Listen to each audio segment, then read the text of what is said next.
that we are in. Currently, we are in the political dispensation where we are in campaign modes and campaign periods. And today, majorly, we are going to speak about us as youths. That is in the ages of bracket, that is 18 to 35. As you know, there is a perception that it is only those who are older who has experience in the politics. And this is because of the participation, or rather, how long they have been there in politics. But the question is, how did they get there? How did they start?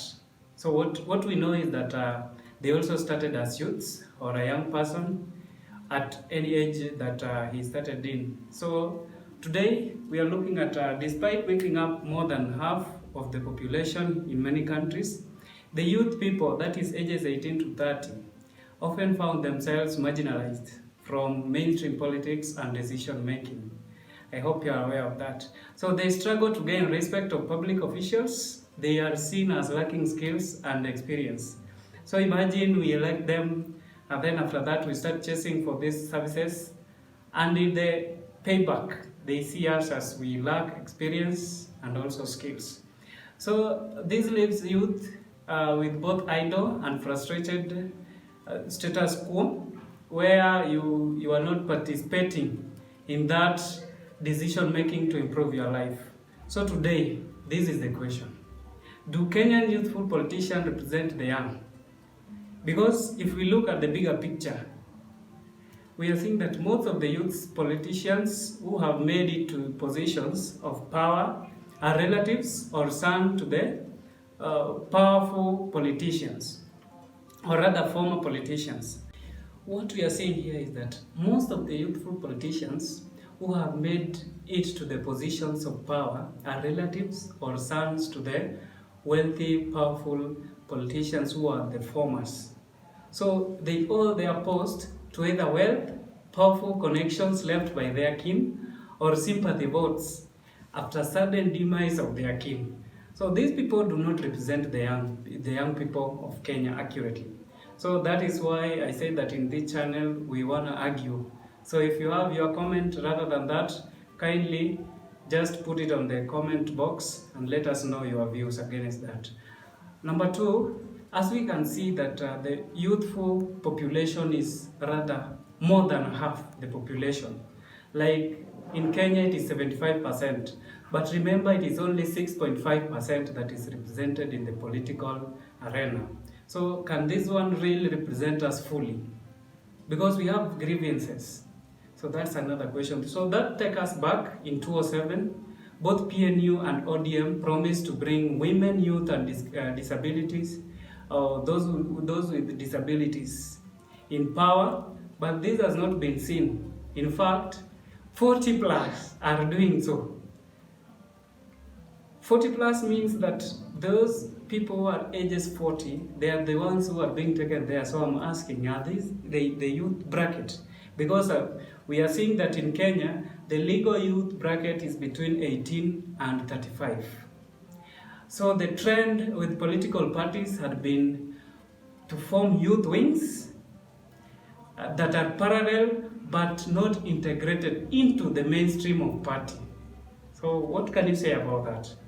So as we had said earlier, I said that today we are going to discuss about three major things in this period of politics.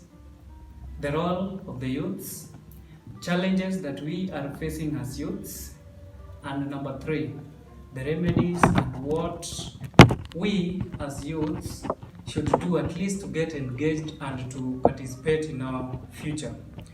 So in the first thing, we are going to talk about the roles of youth in politics. And number one, youths are used as agents of change. So like in social media, for example, youths are the ones who are active in criticizing the vice. So for example, if there is something shown by an officer, and government officer in the office, so it is our role to check it and also to criticize it through the social media, the Twitters, the Facebooks, and the WhatsApp if we can get them. Number two, we have the demonstrations. We are so active. That one is just something that we are good in. I know it. You know it. We are energetic. And it is true that us as youths, we are there, we can protest against any vice or condemn any vice caused by an officer holding a government office. Number two, we have the issue of being creative force or creating the force or dynamic source of innovation. And this is just from the fact that it is the youth, through the energies we have, through the education we are getting, that is from the colleges, from the universities, from the artisan level, and every kind of level we are getting the education from, we can be able to come up with a civilized way of doing things in our countries and improving even the already existing things. So this one brings us to be so dynamic in the ways of innovation. So this means that in politics, we are supposed to participate in order to get that decision-making table and also to get our share, so that also us, that way we can impose or come up with a creative idea. It can be imposed in the law, or rather be put in practice. So number three, the youth can engage in peace-building, non-violent revolutions. So this is always the foundation for rebuilding lives and communities, because it is us who are many.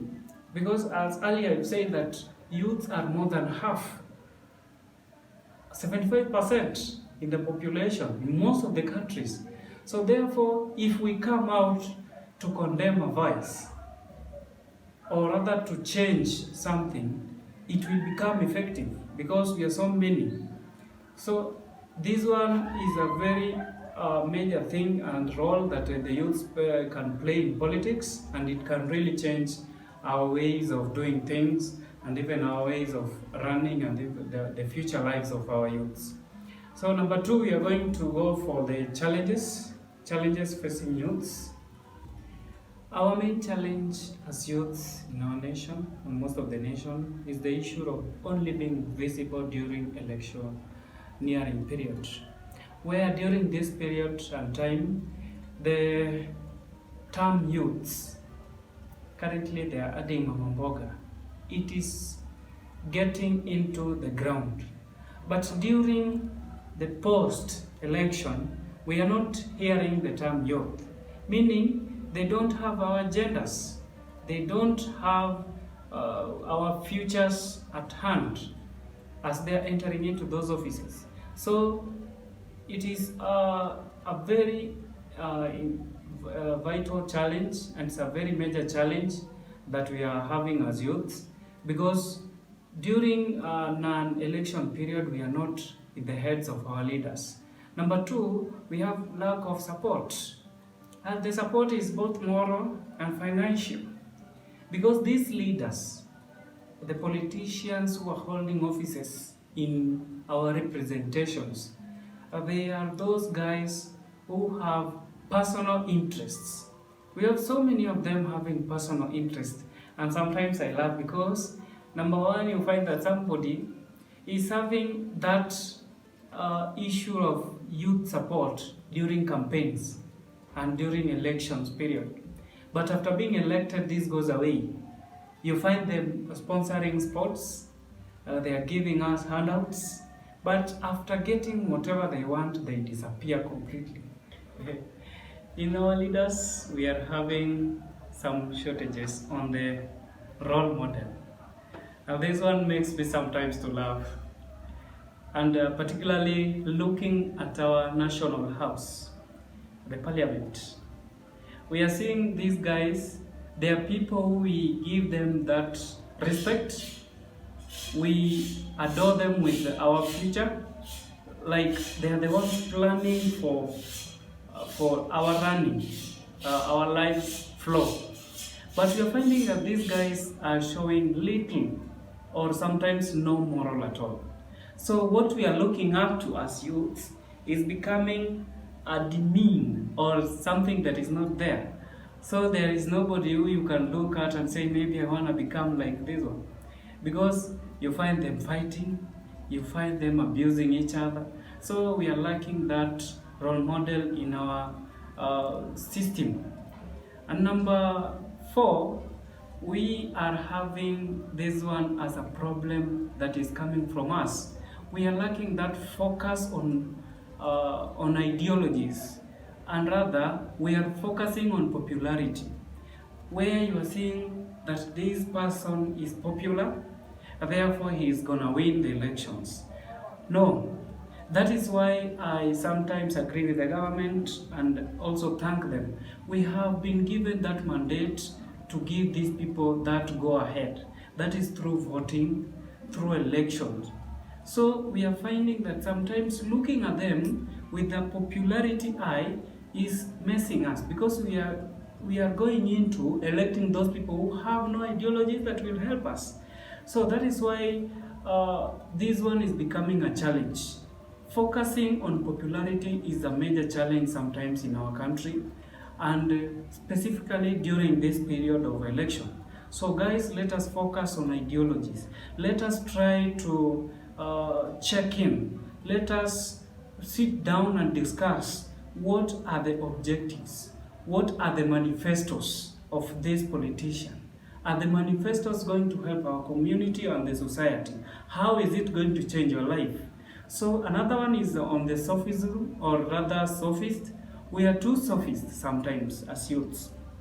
That is, we are lacking that brain, or rather ability to change our thinking. You are finding that we know that this person has done a wrong thing, and this one I want to put it more clearly. During this political period that we are, or the election period, we are seeing politicians coming back, but with the bad record according to Chapter 6 of the Constitution. Some of them have even committed some corruption cases which made them to be dismissed from the office, but they are coming back. But we are embracing that. So that is what is making us also to go amiss. It is a time that we embrace change in our brains. It is a time that we embrace change in our society, and let us listen sometimes to these leaders as they speak. Let us stop cheering a lot. Cheering is not bad, but cheer after you get the correct information that the person has said. And also, not just the correct information, but get the information and try to internalize. Check it. How is it going to impact our lives? How is it going to impact my society and my area? And another one, which is a disease, is on the tribalism and ethnicity, where we are saying this ni mtu wa kwetu. The mtu wa kwetu thing has to go away as youths. And here, let us just do away with this, because we are putting the issue in, especially in presidential campaigns, or rather presidential candidates. These guys, we are putting them as those people who come from us. So therefore we have to support them. No, let us look at the ideology. Let us look at the manifestos of these people, and let us try to gauge how is it going to impact our lives. It is high time, because that food on your table, that life that you want to live, is being controlled by someone who you elected, and this person had no idea of how you are going to change your life. So let us try our best to get away from the tribalism and also the ethnicity in our brains. The last challenge that we are facing as youths is that of illiteracy. Illiteracy is lack of knowledge, or rather, I'll put it very simple like that. Because for you maybe to be given a chance to even serve and represent a group or your community somewhere as an MCA, as an MP, you'll have to have the qualification or a certificate to show your qualifications. So we are having these poverty barriers to education. This is something that is being brought by lack of proper leaders in the offices, from the CDF to the national level. So we are finding that youth, we want to become, maybe we want to get education, but we are not getting the funds. We have the bursaries from the county offices, we have the bursaries from the CDF, we have the also from the governor's office, rather, that one that can fund us to become maybe knowledgeable. We are having this group of leaders who doesn't know about it, but we are the ones who are putting them into the offices. So it is high time these challenges, we can turn them, put them aside, and focus on making our nation a greater youth. So the government has really tried to bring our issues onto board. Number one, through bringing up the political parties bill. It has been put forward that as a youth or as a young person, you can be funded through this bill, and maybe aspire and vie as a youth and also get that opportunity to serve your community. Number two, we have the Youth Enterprise Development Fund, the YAD, that loans for projects. Therefore, as a youth, you can just employ yourself through this Enterprise Development Fund. Number three, we have the Kazi kwa Vijana for temporary menial jobs. This one also is there. Our government is giving it in. Number three, we have the voting, that opportunity to vote. Remember, this one is a very vital tool in our country in order to change and elect those people who can represent us well. We have voting for change, voting for development, and way to channel your decisions.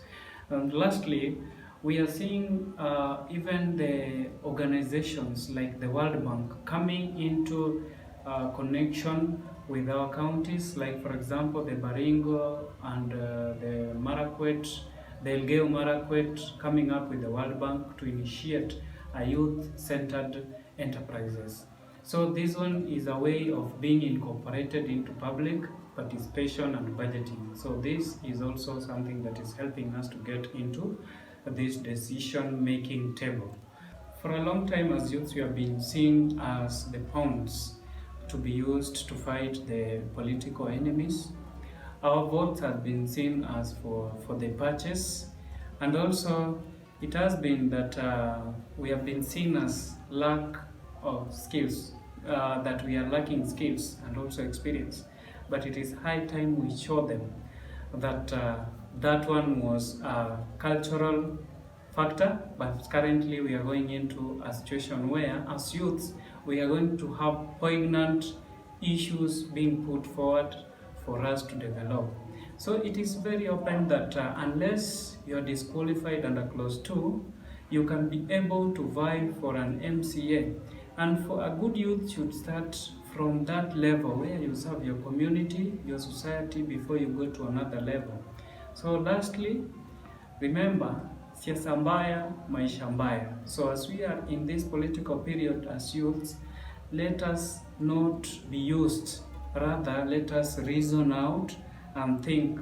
Let us bargain with these politicians what we have versus what they will bring. But if they don't integrate well, let us just agree and let us put them aside and elect those leaders who will put forward our grievances and serve us as the nation and also develop us as youths. Thank you so much.